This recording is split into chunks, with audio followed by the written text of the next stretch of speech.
You know how you're learning trigonometry in maths and lipids and carbohydrates in biology and economics and global politics.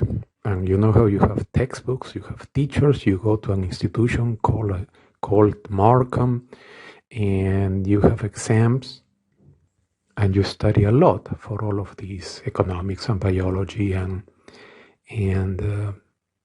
maths, because you're in the process of getting your IB. Also, you know, you're in this process from being a 6-year-old to now you are a 16-year-old, and one day you're going to be a 26-year-old. So you're in this process of going from being a baby to being a teenager to one day being a grown-up. You understand this, right? So my first question is, what do you think is more important?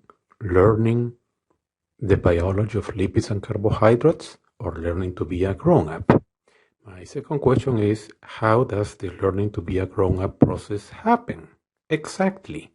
Where are you learning this? Who are you learning this from? What exactly is the process? Obviously, these are rhetorical questions. But of course, I want to help. I would pose to you that one of the steps, as you are a 16-year-old and you are in the process from having been a 6-year-old into attempting to be a 26-year-old, I would propose to you that one of the steps would be to stop acting like a 6-year-old and start acting like a 26-year-old. That would make sense, wouldn't it? When I say acting like a 26-year-old, I mean learning how to act like a 26-year-old. This is a learning process. This is like learning to ride a bicycle. This is like learning to use a calculator. You are in the learning process to become a grown-up. And I want to help. Like we all have. All of us had to go through this learning process to become grown-ups. None of us has been born a grown-up. All of us are in this learning process to become grown-ups with varying degrees of success. Just like restaurants and cars and shoes, grown-ups come in different levels, different qualities. Acceptable, adequate, barely adequate, better than adequate, very good, excellent. One day I'm going to tell you the sad story of a friend of mine. So I would pose to you that one idea, if one wants to learn something, is to try to practice. And I understand this is in a learning process. You are practicing some new behavior of acting like a, let's say, 26-year-old, you being now a 16-year-old, but stopping to act like a 6-year-old. I would furthermore submit that maybe one difference between being a 6-year-old and a 26-year-old, one difference would be that the 6-year-old gets everything done for him. They get their clothes, they dress him up, they shower him, they bathe him, they fed him. The 6-year-old does nothing. Just goes, plays in the sand. Whereas a 26-year-old, being a grown-up, number one, decides what to do. Number two, executes their decision, meaning they act in what they have decided. And number three, they kind of put some effort, because things do not get accomplished without effort. You must put effort. This is the good news. Putting effort or not putting effort is a decision. It's something that you decide. You say, I'm going to put effort on this because I think it's important and this is relevant and I want to achieve this. Or you decide, I don't care and I'm not going to do it. And it is not what you tell people, it is what you actually do, not what you say you're going to do. It's a difference. There is a difference between what you do and what you say you're going to do. Okay, coming back to getting your CAS coordinator, I've put some thoughts. Talking to your teacher, talking to Bruno Landa, talking to this person at the Old Markham Association. I do have another brilliant idea for you to consider. And here it goes. But first, as you know, yesterday was my 65th birthday. Or as I like to call it, the 33rd anniversary of my 32nd birthday. This has some moment of significance because I kind of think that, up to yesterday I was 64, which is 16 times 4 times, and now I'm 65, which is 16 times 4 times plus 1, which, well, puts me in a pensive, gives me pause and puts me in a pensive mode of how did this happen so quickly. But enough about me. It was so cute that I got these congratulations. They are in a WhatsApp chat. You know who these people are? These are my high school classmates. I've known them for 55 years.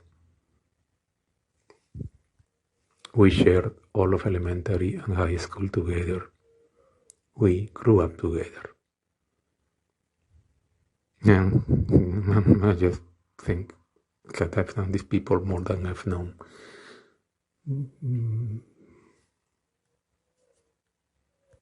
So yes, when we were 6 years old, we used to play in the sand. We don't do that anymore because now we are grown-ups.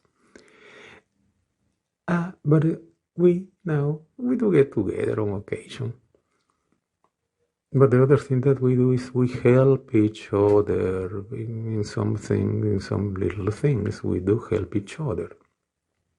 Like one of them got very sick one day. I had to take him to the hospital because that's what friends do.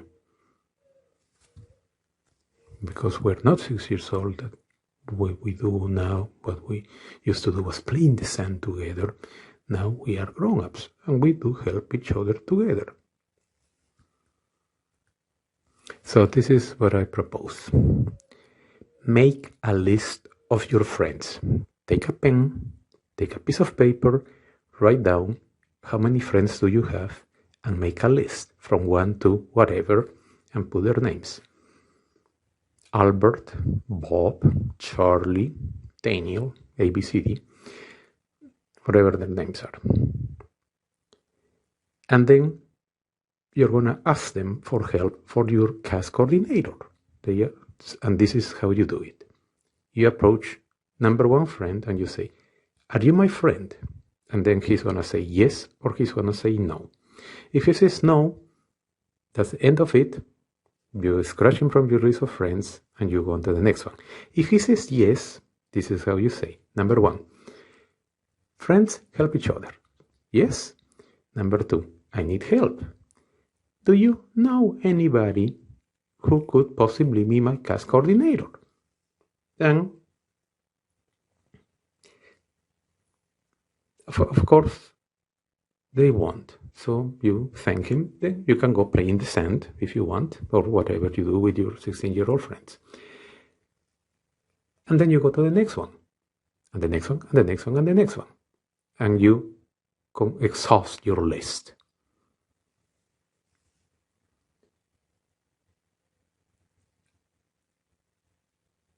Now, several comments. Number 1, one time I was in a similar situation. I made my list. I went through 13 people. I got the answer with the 13 people. Another time I was in a similar situation. I made a list of 1,605 people.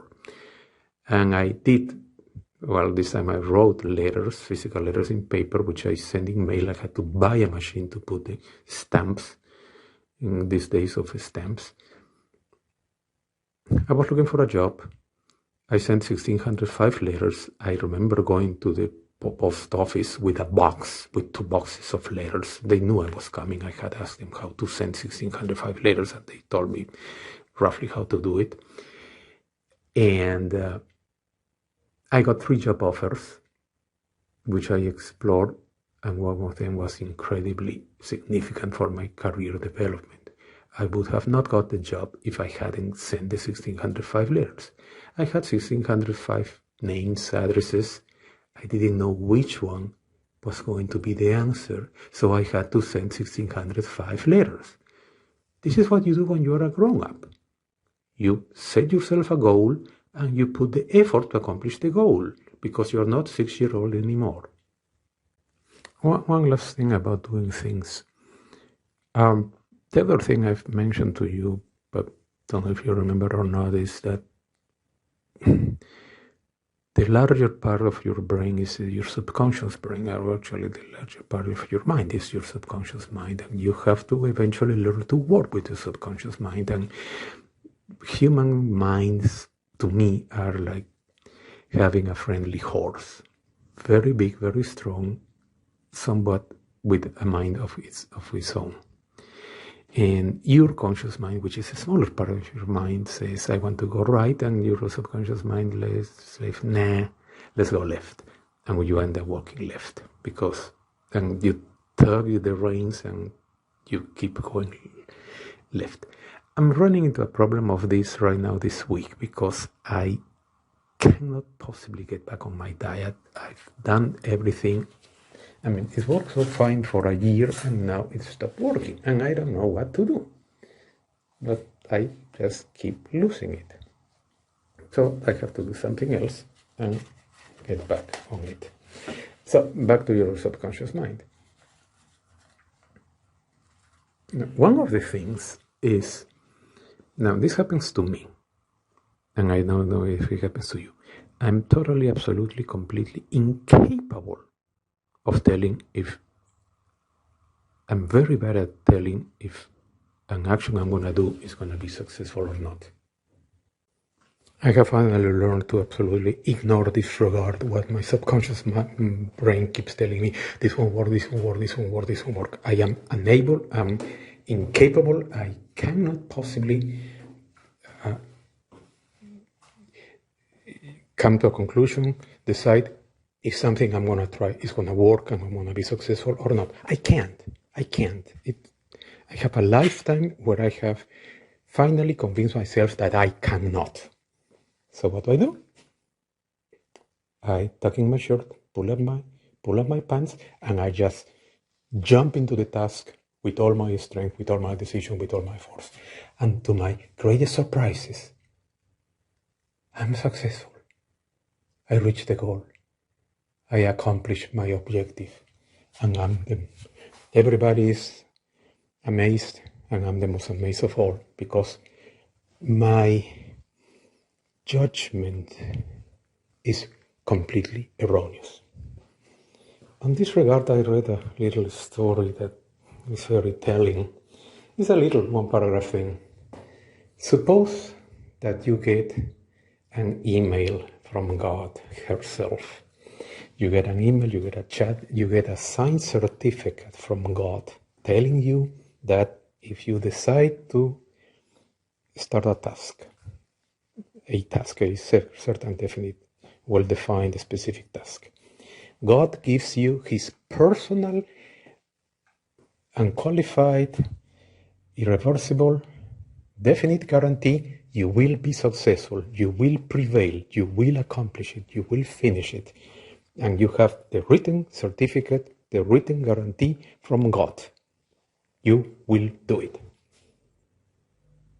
It may take some time, it may take some effort, you may fail a couple of times, but in the end, you will prevail. And you have a written certification that you will succeed. What would you do? What wouldn't you do? Well, it speaks to my own subconscious. If I had that certification, God, I would become king of the world. But it speaks to my certifications and to my own neuroses and my own insecurities that having that certification would make the difference. Which of course goes to what I have learned about my subconscious. It just sabotages what I try to do, and finally I've learned to just shut it up, just tell my subconscious, shut up and just go and do this stuff. And to my surprise, I accomplish. So again, this is my subconscious, not your subconscious. In this thing, it takes me a smile. I love my dad and my mom. No reservations. But my dad, just like me, being engineers, whenever we have a new idea or a plan, my dad and me immediately see all the problems. And we get into this, oh, it's not going to work, oh, there are all these problems. Whereas my mom, not being an engineer, I guess because my dad and I are engineers, we think of machines breaking down and not working. And my mom, being a physician, she thinks that something not working means somebody dies, which is unacceptable. And my mom says, this is going to work, and I'm going to heal this person, and he's going to live forever. I don't know. There's something about my dad's and my mindset compared to my mom. And the point is that whenever we had an idea, my dad and me, we all say, oh, there's this problem, that problem, the other problem, and the other problem with this idea. Whereas my mom says, let's not worry about this. We're going to do it. And of course, when you decide you're going to do it, if you decide you're going to do it, as opposed to decide you are not going to do it, when you decide you're going to do something, you have a better chance, because if you decide that you're not going to do it, it's not going to work. Again, I'm just saying. So what I'm curious is, which subconscious have you inherited? One like my dad and mine, that to every new idea we just say, this is not going to work, I'm not going to do it? Or have you inherited my mom's, that to a new idea, the reaction is, I'm going to do this, I'm going to see how far can I take this idea, and I'm going to ignore, I'm going to overcome the problems as they come. So I want to know which way leads your subconscious, to not do something or to do something. One of the many things I have to teach you is how to work with your own brain. And I've told you, a huge part is completely subconscious, actually real subconscious.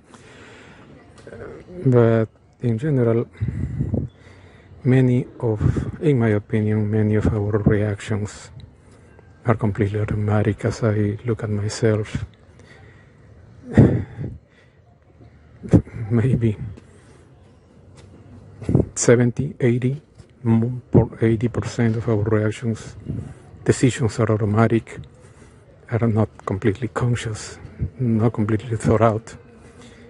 And a very small percent, in my opinion, a very small percentage, maybe 10, I don't think it gets to 20% of our decisions are actually conscious. And I'm going to tell you how this works. To myself, when I look at myself, I find, with a mixture of pride and horror, that I'm turning into my father. A few of my reactions, actually, when I just talk to the top of my head, are things I learned from my dad. I mean, my tongue would start moving, and there it is. That's my father's voice. Again, this is a mixture of pride and horror. Another fraction is my heroes from fiction, Sherlock Holmes, Mr. Spock. I just identify with them, and sometimes I'm doing something, I start moving, and I'm going like, oh my God, that's a Spock right there. Some of those are the source of habit. Actually, I can tell. As you know, I'm half Peruvian, half from the United States. And sometimes I notice from my living in the US, I will have a action reaction that is not Peruvian. That is something I learned in the United States. But my point is, I don't think consciously of it. I just go into United States mode. And then I realize, and because I'm half Peruvian, half United States, or because I'm in Peru, it does sound weird. And I notice, why did I do that? Oh, because I learned this in the US.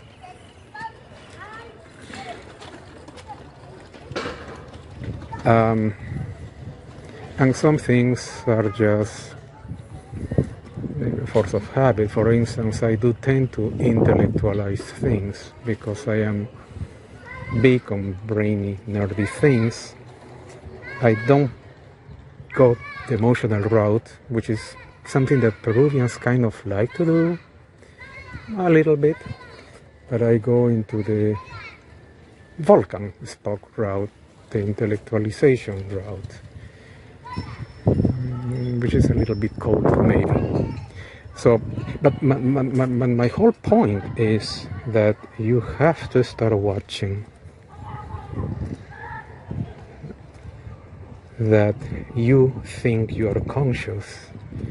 You live under the delusion that you are conscious and that you are making decisions, and that is not completely true. Most of the time you're going on automatic.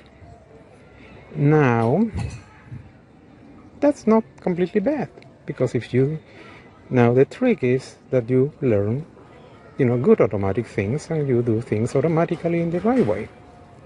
And that's a good thing. The problem is when you learn automatic things that are bad.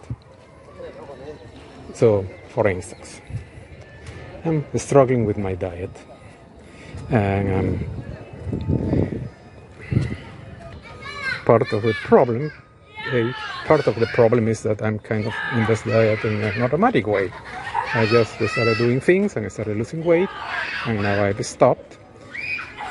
And since I didn't completely plan this, I really don't know what I was doing right, and I don't know what I'm doing wrong, and I'm stuck. But this is just a little example of when you run on automatic, which is an efficient thing. It's a resource-saving thing. It's supposed to be a good thing because it saves mental resources, which is a good thing. I mean, Carly Nixon would tell you that other than decisions, studying, career decisions, where to study,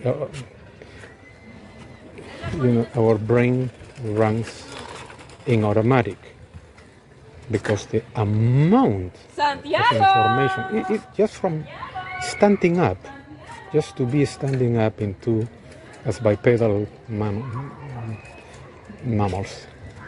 The amount of information to stand up is just overwhelming. But most of it is processed automatically, so we get to stand up and walk without tripping. I'm talking that kind of thing. The amount of sensory information is sight, sound, smells would overwhelm a mainframe computer, and yet we walk without falling into a cataleptic, neurotic, psychotic spasm from overwhelming information. Now there's people who have sicknesses, like I can't remember, autism or somebody that cannot process. They are overwhelmed with the information that we all just send into the basement of our brain. But coming back, good habits, your brain goes on automatic. Hopefully you have the right automatic software, because if not, you're screwed.